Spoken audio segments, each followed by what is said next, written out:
This podcast is sponsored by nobody. Hey dudes, welcome to Splat from the Past, the only 80s themed horror sci-fi show where things can get totally radical. Now today I will be welcoming back the lovely Miss Chris O'Dell. She has a documentary out about her life on Tubi. It's called Miss O'Dell, and I highly recommend it. I watched it twice, and it's a pretty great little document about her days at Apple with the Beatles, and there's talk about the Rolling Stones and Bob Dylan and stuff like that as well. And it's a great little 2 hour documentary, and I'm going to have her back on. We're going to talk about it, and I'm going to bring up some things we didn't talk about last time because I didn't even know about it till I saw this documentary. Like, she worked with Led Zeppelin as well, and Phil Collins in Genesis. I was like, wow, I can't believe it. And it's going to be great to have her on. Also, it's gonna be great to have her back on. I saw about a year ago she was doing a Zoom show on YouTube called Chick Chats. I wonder why she hasn't been doing it in a while. I'd love to find out because I actually found that past guest Nancy Lee Andrews on there. Like, I knew about her for years. I didn't even know she was still around. And when I saw her on Chick Chats, I was like, oh, I'm reaching out to her. So yeah, it's going to be another great talk today. This is the second show for June Summer and the last for a week. I will be in LA for my birthday this weekend. I'm going to attend the Hollywood show. Going to be so much fun. Go out there and meet my guests: Carney Wilson, Barbara Luna, John Kapelis, Billy Gray, Ted Neely, etc., and people that I would eventually like to interview, like Mariel Hemingway, Michelle Phillips, Martha Smith, Babs from Animal House. That boy is a pig. So I forgot to mention this yesterday. On Monday, Mark Maron announced he's retiring WTF after 16 years. If it wasn't, for that podcast, I wouldn't have mine. It's the end of an era. I support Mark unconditionally. I just hope he goes back to it in the future because he's the best, the absolute best. But by this fall, no more WTF. He has to do what's best for him. Also, it's National Belly Button Month. Are you an innie, outie, or in betweenie? If so, comment on the post below. Tee hee hee hee. So yeah, here is my new interview with Miss Chris O'Dell.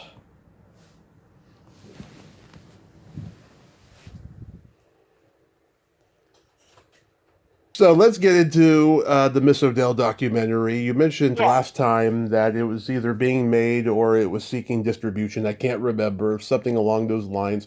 I enjoyed it immensely. So, did Simon Weitzman approach you to make it first? How did it start? Doug Schwab, who's the production, he has a production company in Mm-hmm. Florida. Uh, He approached me, and then Simon approached me about a few days later. We were at the Beatles Fest, and he said he worked with Doug, and they wanted to talk to me. And then they proposed a documentary, of which I went, why? And they said, because. And so I went, oh, okay. So we worked it out, and I went to London for, I think it was in January. It was January 20, well, it was 2 years ago, 23. mm-hmm. Yeah. Yeah. And we actually filmed the majority of it there. Nice, nice. Yeah, because he had done the Beatles documentary Here, There, and Everywhere years ago. Did you see that? Yes, I know Simon's work for sure. He's working on a couple others right now, too. Nice. How long did this take to make? It took about 2 years, a little over 2 years. I think to film it, nothing, no time at all. It was more editing and, getting it to the distributor and getting all that stuff done. So officially it came out, what was it, May 13th, May 3rd, something. I can't remember, early part of May. Nice, nice. Yeah, it has a big emphasis on the Beatles and Apple and the stuff about the Stones and Bob Dylan. It doesn't come up until like the last 20 minutes or so. Was that by design? Did you just wanted to focus on Apple because it was probably the most profound part of your life? Well, No.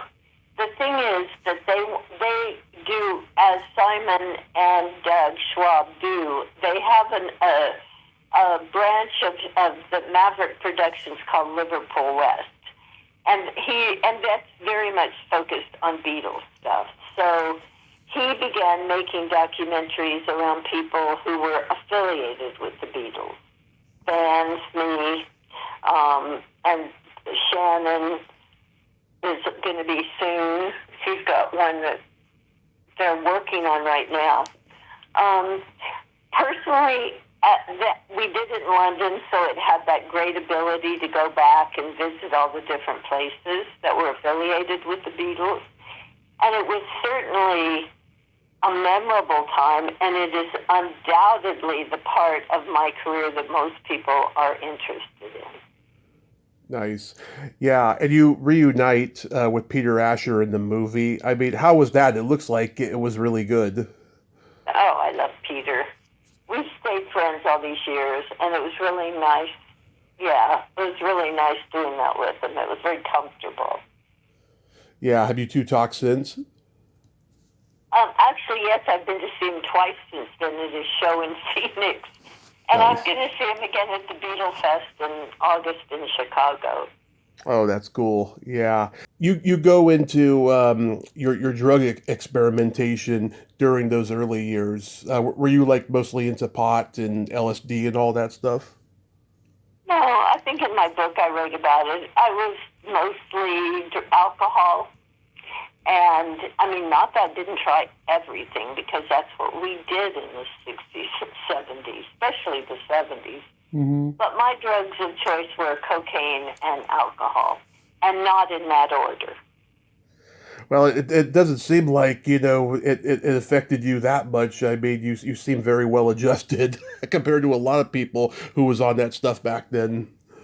Remarkably so. I mean, I can't believe that I was doing that and doing all the work touring that I was doing, because that's when most of it happened, was not in London so much with the Beatles. That was pretty tame. But once I worked for the Stones, it started about that time. Mm-hmm. And it just, and then I quit drinking for about 6 months, and I quit doing drugs for a year, and then I went back again. But it was very much a part of the culture at that time. Almost every single person running any music company or management or anything was probably high on cocaine. Yeah. Yeah. Have you counted recently how many years it's been since you've done all that? Well, I quit in 88. Wow, that soon. So, yeah, I was 40, I think, 30. It was after my son was born in 86. So, yeah, it was 2 years after he was born. So I was in my late 30s at that point. That's wonderful. Congrats. Yeah, I mean, I've been alcohol and drug free for 10 years since my car crash, and it's been profound. So, yeah, every day it's a day by day process. Definitely, and it does change your life dramatically. It does. One thing you mentioned in the opening, I didn't realize you're a huge Motown fan. Yes, still. Yeah. It's the only thing I play in my car is Smokey. Yeah. Smokey's, what's it called? Smokey Robinson and the Miracles. No, the station that he has on Sirius. Oh, I didn't even know he had one. I just listen to Smokey's, and he plays all of the Motown music. Oh, that's wonderful. Yeah, I love Smokey, The Temptations, Supremes, Marvin Gaye. Beautiful, just R&B based pop songs. It was a magical time for that era of music. And, it influenced almost everybody that we liked. Oh, yeah. From our own time. So, I mean, the Beatles were heavily influenced by Motown. Oh, yeah, and they even said, when they had Motown full-length albums, they noticed a lot of the songs sounded like each other. They were very repetitive, and they said that when they started making music and recording, they wanted every song to sound different than the last, and they wanted every song to sound like a hit. I mean, not that the Motown songs didn't all sound like hits, but the ones that were like copies of the previous ones, they sounded a little bit weaker. So they wanted to give really good quality to their audience. Mhm. Right. Which is amazing. And the best story in the movie, I think, is the when you go into the rooftop story of the Let It Be sessions. That has to be probably the craziest stunt ever pulled by a band in the history of entertainment. I'm still surprised that cop didn't arrest them. It would have been perfect to end the Let It Be movie. But like, what can you share with us about that day that stands out? Well, being one of only four people who were legitimately the audience, Hmm. until, I mean, it was just me, Maureen Starkey, Yoko, and Ken Mansfield, who was at Capitol Records for Apple. It was the four of us, that's it, and the camera crew, and the Beatles. And that nobody else was up there. Nobody else was on our roof. But when they started coming out of the windows of the other buildings, then it looked like there were so many people watching it. But actually, it wasn't that much. And it was brutally cold. There was a wind. We were on a roof. Hmm. And it still amazes me that Paul McCartney was only wearing this kind of like jacket.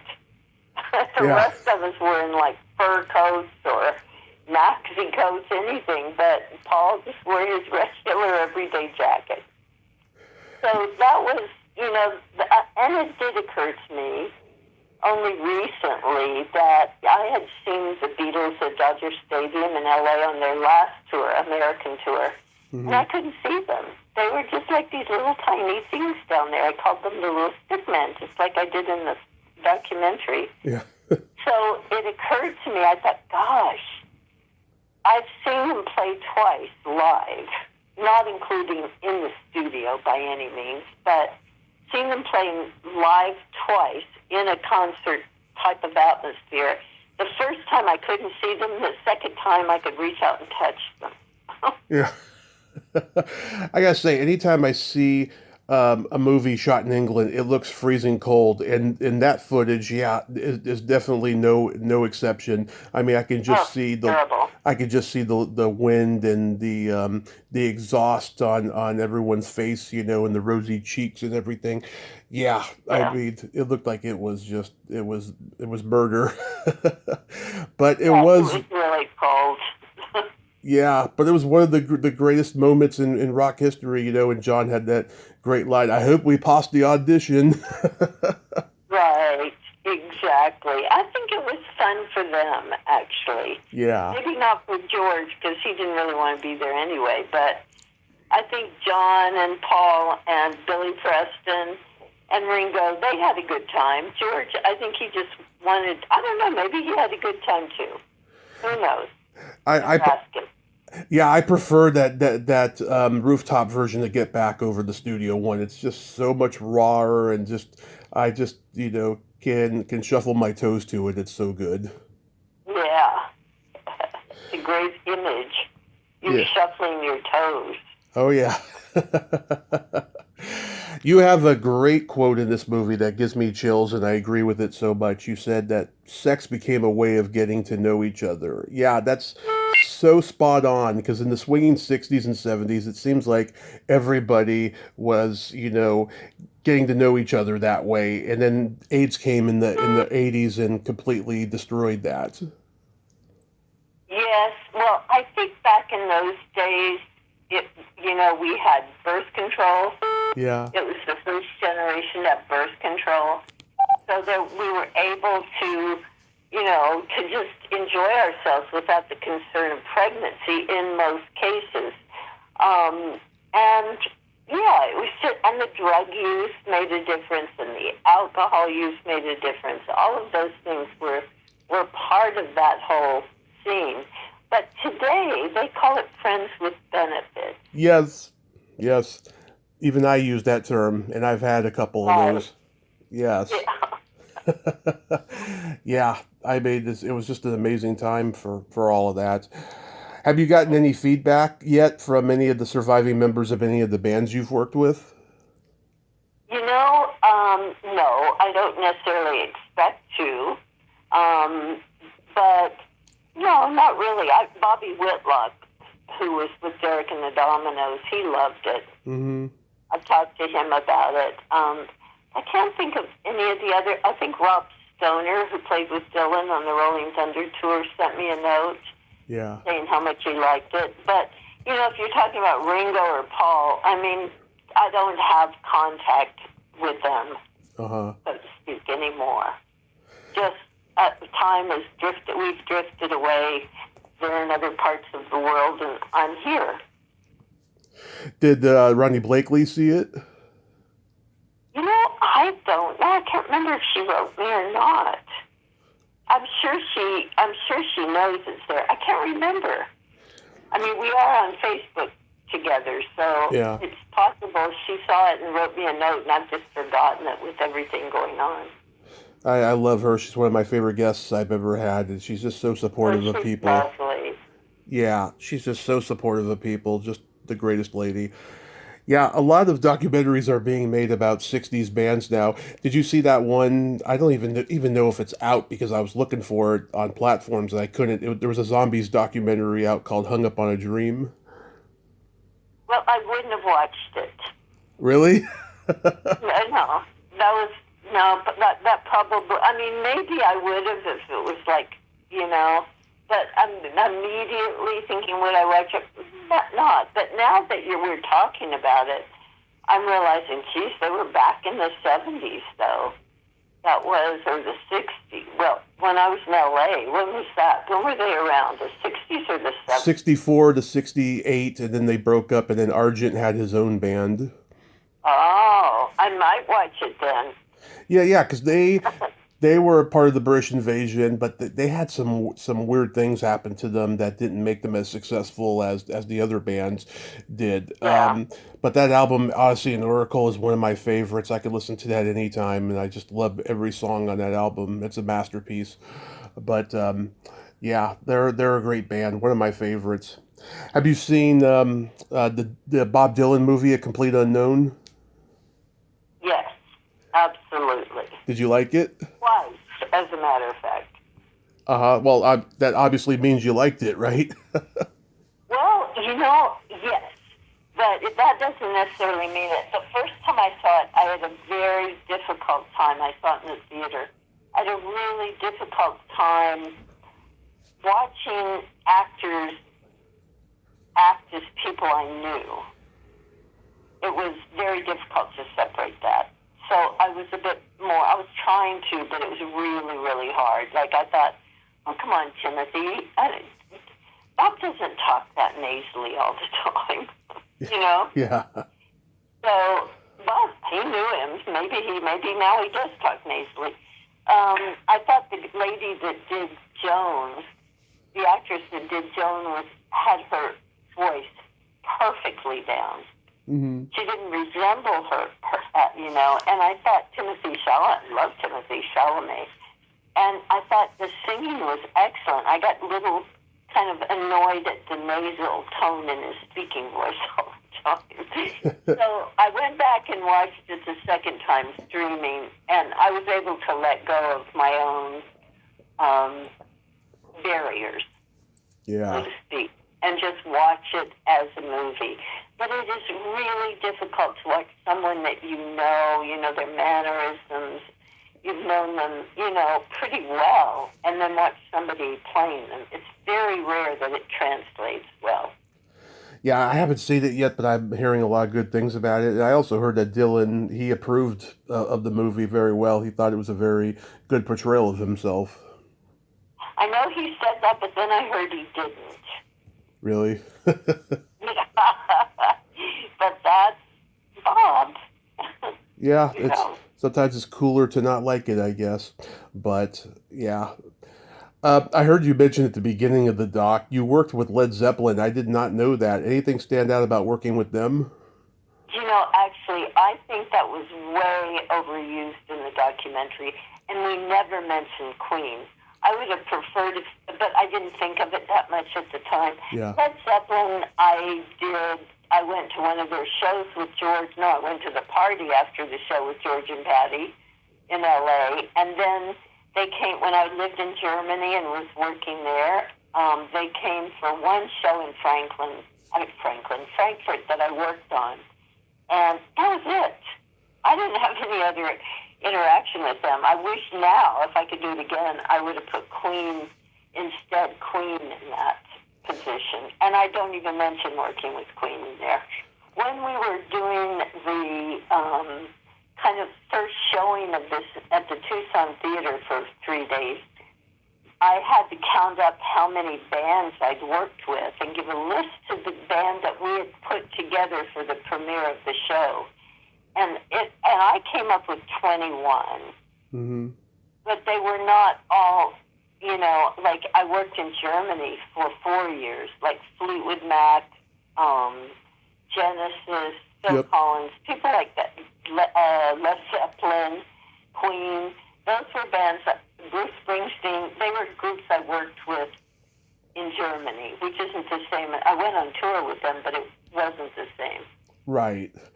Yeah, I'm also a huge Phil Collins and Genesis fan. When I was growing up, Phil, like, to me, was the embodiment of cool. He was everywhere. He was making fun of himself in his music videos, and I thought he had a great singing voice. It wasn't until the internet I found out how much the critics hated him, and I was just like, why? He's got such a great voice. I didn't know that.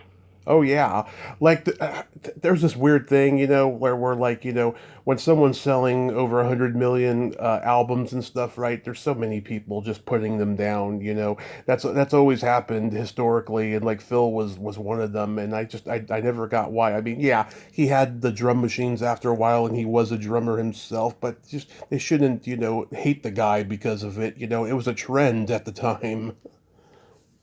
Oh, he's a cool guy. I haven't seen him in years, but he was a very nice guy.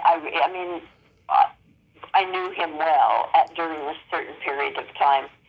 And, I wouldn't have, he was also an actor. He was a childhood actor. Oh, yeah, he's in A Hard Day's Night. Is he? I didn't even know that. Maybe he told me that, but I didn't remember. Yeah, he's in the crowd with the other kids, and he actually took a picture with them. He took a picture with the Beatles when he was a kid. Yeah. It's pretty interesting how that all worked out. But yeah, I felt bad when he got sick, and he did that last tour with Genesis a couple years ago where he was just in a wheelchair every performance. I saw the last one on YouTube. It was really, really sad, I have to say. I was seeing today that, who was it that had to cancel tours? Dave Mason had to cancel tour dates. And I thought, and Billy Joel, it's like I thought, okay, now we're all getting to that age now. It's amazing, the ones that are still touring. I just can't believe it. It's amazing. It is different than it was back in the day, but it's still hard work being on tour and playing every night, every other night, 2 or 3 times a week. So it isn't surprising. I think we'll see that more and more. We'll not be able to tour anymore, which is sad. Yeah. Well, I think the ones that are still touring, I think, God knows, what's going on with the streaming services and music now, and they know these guys have to go make a living, so they've blessed them with health, because these guys abused their bodies back in the day, but yet they're still out there and they're still doing it, and they got to make a living. It's pretty interesting how that works out. But I don't know if all of them have to make a living. I wouldn't think the Stones had to make a living. I would think they just they like the touring and making more money. They definitely are those guys that will play till the day they die, because that's what they do, because their roots are the blues, and those old blues guys, they did it till the day they died. Well said. Yes. We recently lost your old roommate, Terry Garr. Did you ever get to reconnect with her? We connected up until, I'm thinking she and I were talking up until probably the early 90s, or maybe even further than that. We lost contact. She got married, had a daughter, and somehow in all of that, I think I spoke to her in the 90s, and she was going to come to Patty Boyd's art exhibition in Hollywood, and she didn't. And that may be the last time I talked to her. And then after a while, you just think you lose phone numbers. It's crazy. Yeah, it's so sad. She was so gorgeous, so funny. I mean, I heard you on a podcast recently. You were struggling to remember what show she danced on. It was Shindig. Oh, that's right, Shindig. Yes, she was a Yeah. Shindig dancer. Yeah. Do you have a favorite movie of hers? I always loved her in Tootsie.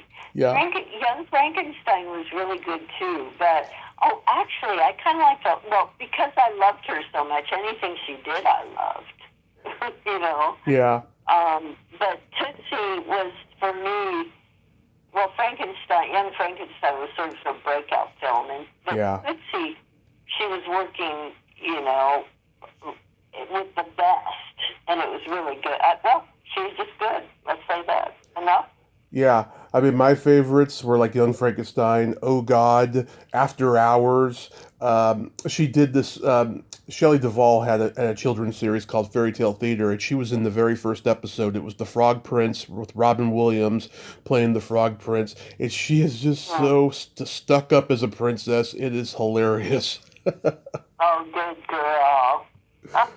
Yeah, Eric Idle from Yeah. Monty Python directed that episode too. Cool. That's really cool she did that. I haven't seen everything she did, as it turns out. But someone sent me her autobiography, I think it is.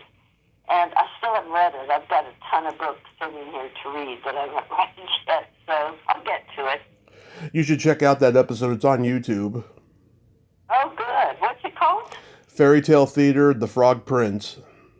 Okay, got it. I was curious, what's your favorite movie of all time? Oh, for years it was Imitation of Life with Lana Turner. That's a good one. That stayed with me for years until probably in the early part of the early 2000s. I watched it and I went, oh, it's gone. It's not my favorite movie anymore. After that, I honestly I don't know that I've had a favorite like that one where I could watch it over and over and over again. Yeah. My favorite is Back to the Future, and I also love older classics like Rebel Without a Cause and Double Indemnity and Miracle on 34th Street, and God, it goes on and on. There are a lot of guy films you just mentioned. Yeah. What are your top three, if any, desert island rock albums?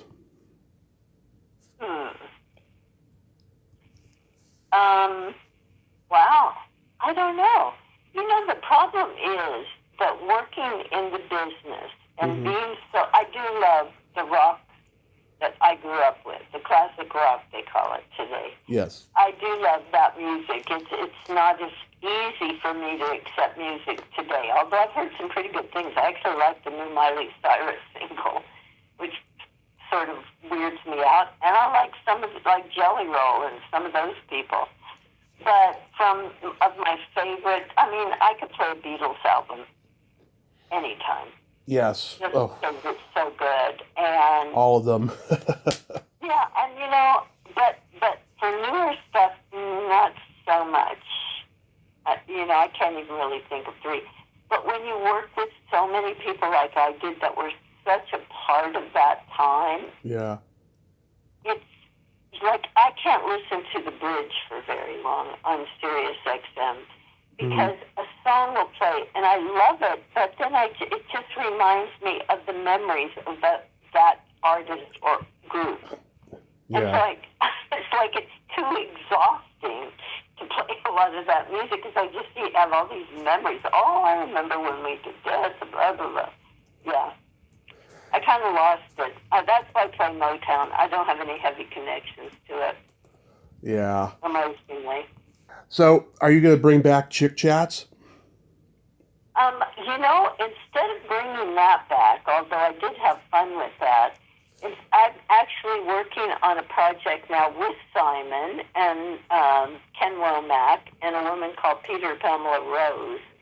And we are working on 11 interviews that I did in the 80s with women who are married to or living with famous rock stars. And Patty did the photos. So I did the audio, she did the photographs. And I've carried them around with me since the 80s. And they're amazing because it's like Maureen Starkey, Ringo's first wife, Linda McCartney, Shirley Watts, oh God, I could go on and on. Nicole Winwood, Joe Collins. Uh-huh. They were Angie Rutherford from Mike Rutherford Genesis. So all together, there are 11 of them, and we're looking at putting that together. We're working on it, actually, as we now.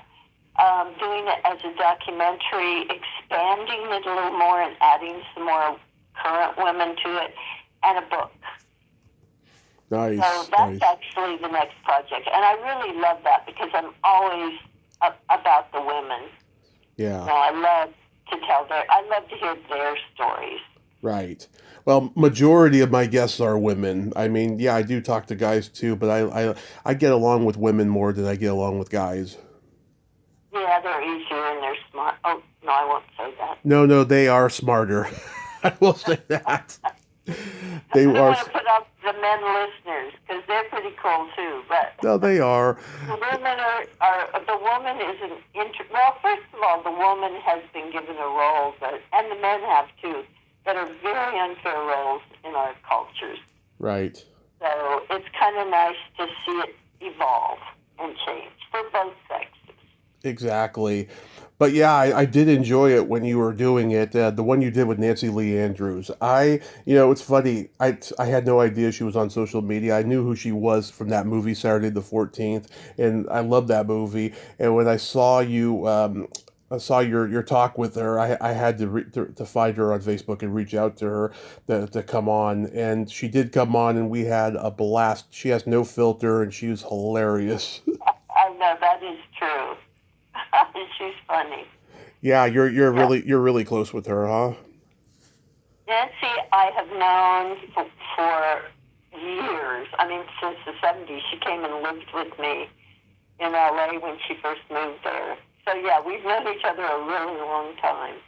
Nice. But I have a nice community of women that I have a nice community of women that are around me now and that are part of my life, but there's a big umbrella of women that I still keep in touch with from all those years. So yeah, those are precious. It is. So do you have any Beatles festivals coming up? The one in Chicago, August 10th, 9th, 10th, and 11th. I will be there, along with Peter Asher, apparently, I just found out, and Jenny Boyd, Patty's sister. Mm-hmm. That's awesome. And more, but I just can't remember who they are. Yeah, that's okay. June is National Belly Button Month. Are you an innie, outie, or in-betweenie? Oh, my God. I am an innie. Nice. I am an innie as well. It's my favorite part of the body. It's where life begins. That's where our nutrition comes from pre-birth. Mm-hmm. I read... Interestingly enough, I was talking to a woman today, lady today, who told me about this certain type of work, and I cannot remember the guy's name. I'm going to have to text her and get it. But who really talks about the importance of the different parts of our body. Uh-huh. That, like, for example, the women and men too, who tend to gain weight, but especially women who gain weight around the middle area. Yeah. That actually is very helpful because it's storing, some of the hormones and some of the ever since, menopause. Huh. It's storing a lot of stuff that keeps us going. So I went, I gotta find out more about that. body acceptance is a big deal. Oh, it is. It is. I'm diabetic and I'm taking Manjaro shots. I got on the scale today. I've lost, God, almost 40 pounds in the Wow. last few months, and I feel good. I look good, and I got to keep going. You know, but I found, yeah. So like I read an article years ago that people who have deep any belly buttons tend to live longer. They're healthier and they're much more kinder, caring, and generous. Oh, I like that. And introverted. Introverted, I don't know about that, but I don't either, but it makes sense. I used to be a huge introvert when I was younger. Now I'm much more outgoing. Yeah, that's good. How old are you? I'm going to be 42 on Friday. Oh, you're just a youngie. You're a youngie. Happy birthday on Friday to you, Tommy. Thank you so much, Chris. And Yeah. I adore you so much. Thank you so much for coming back on today. I hope the Oh, you're very sweet. Thank you. yes, I hope the documentary gets seen by everybody. It's on Tubi, Amazon Prime, and anywhere else. Peacock. Peacock. And is there going to be Fandango. I think Fandango's another way you can see it. is there going to be a Blu-ray of it? There are Blu-ray and DVDs available now. As far as I know, they're available online through Liverpool West Productions. I'm And gonna I'm going to be selling some in Chicago. Nice. I'm gonna look into getting one. But Oh, thank you. yes, you have safe travels to those festivals. Have a great summer and be safe. Thank you so much, Tommy. You take care of yourself. Thank you, you too. Happy birthday. Thank you so much. Okay. Bye-bye. Bye bye. Well, there you have it. Miss Chris O'Dell, ain't she a sweetheart? Oh my God, such a great lady. So fun, so smart, and she's doing God's work. She really is. Just being the kind, friendly person that she is. And I could see why so many of those bands kept her around. She's so motherly, you know. I don't know if she was like that then, but she sure comes off it like it now, and I'm sure she was then. I think that's the key to her success with those bands. Well, until next time, this is Tommy Throwback Kovac saying there's no shame in living in the past because the present sucks. Later, dudes! Happy birthday to me. Happy birthday to me. See you next week.